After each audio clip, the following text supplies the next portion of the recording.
You know, Danny, I was in the bus station not too long ago, and I was listening to the guy announce the names of Oh, the destination, like Fresno and Stockton, Modesto, and I read once that that's the job that you had at one time. yeah, I was a public address announcer at Greyhound in New York. May I have your attention, please?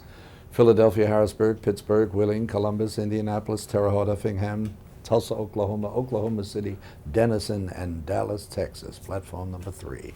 My past life. Well, what kind of feedback did you get from the people who worked there when you were doing that job? Feedback you mean thereafter when I left it? Oh, great feedback. A lot of letters to this day, feeling of pride and being proud and saying things such as I always knew it would happen. I don't know why, because I was never identified really as an actor there, but because I never studied, I never did anything which was attached to acting. But when I lost my job at Greyhound, I gravitated toward acting and became somewhat successful, and they all enjoy it.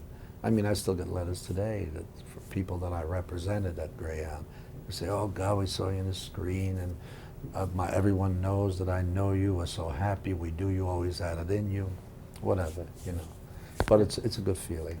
Now, it's not in the press book here, but didn't you have a small role in Godfather Part II?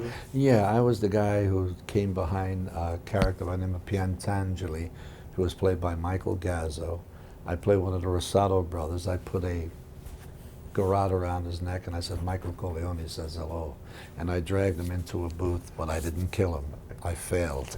Well, But that was me, yeah. how big a deal was that It was movie for big you? to me because it's one of the first things I ever did.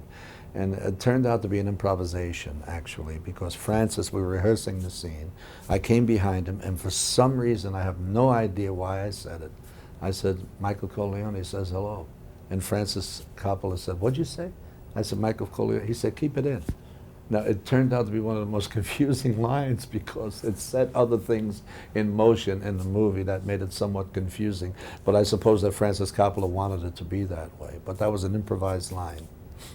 Your character in this film hangs out with some really rough characters. Yeah. Have you been in places like that in real Oh, life? sure. Anywhere in New York City. I'm from New York. I was born on West 68th Street.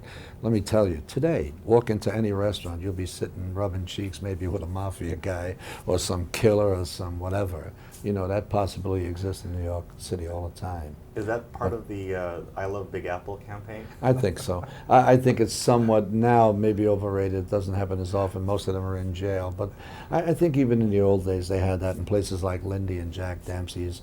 All the wise guys like to come in and rub shoulders with those celebrities and so forth. It shouldn't be, it hasn't been any different now than it was then. You know, I have to tell you, when I was looking at the credit list of this film when I first heard about it, French director, I was surprised to see your name on there. I wasn't sure, well, you know, an American actor. Did you have any misgivings at first? You know, was it going to be like a bit of a challenge for you, or something a little bit off the beaten track for you? Well, anytime it's a challenge, it's better because it evokes in you new ideas. The reason I like working with European directors is when I work with them, they're new to me. It's a different culture, so it gives me the feeling of being new.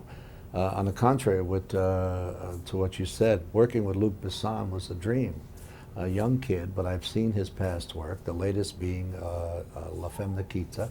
I knew this was a guy that I wanted to work with. Now, suddenly he comes to New York, he calls me up personally and says, "I'd love you to be in my movie." So I said, "Let's talk and let's see the script." 3 scenes. I said, "You wanted me that bad? There's only 3 scenes." So what we did was he added an additional 3 to make it more palatable and acceptable. And I couldn't wait to work with him. And when you see the film, and as you have, I've played these kinds of characters before, but not quite in that way. This is a very low-key guy. Usually I play these guys in a very demonstrative way. So that had to do with his expertise and what it was that Luc wanted and I was able to give to him. So I found myself new again. And one quick final question. We're doing a lighthearted piece on the Oscars. What is Oscar week like when the VIP treatment kicks in? Well, actually it's a pain in the ass, to be perfectly honest with you. When I went to my Oscar nomination, I'll never forget this, and it happens to everyone. I don't care how big the actor or actress is or how small. When you're nominated, you go there, everyone is dying to interview you. They're interviewing you and they're there with you for 2 seconds. and they're looking behind you and they're seeing Liz Taylor. And they're this is you, they're interviewing. Yes, Danny, and what else? Oh, fine. Yes. Oh, really? You? And they're all few in a moment. And then you think, it's because of Liz Taylor. This is why they're doing it. And then they have Liz, and they're doing the same thing to her. That is one of the most impossible things that I find very upsetting. To make you think for that moment, oh, you are the one, and to the moment they're finished with you, they're finished with you. They're on to the next thing. I've always found that to be upsetting. Okay, great, thank you. Okay. That's the best Oscar story this year. Okay.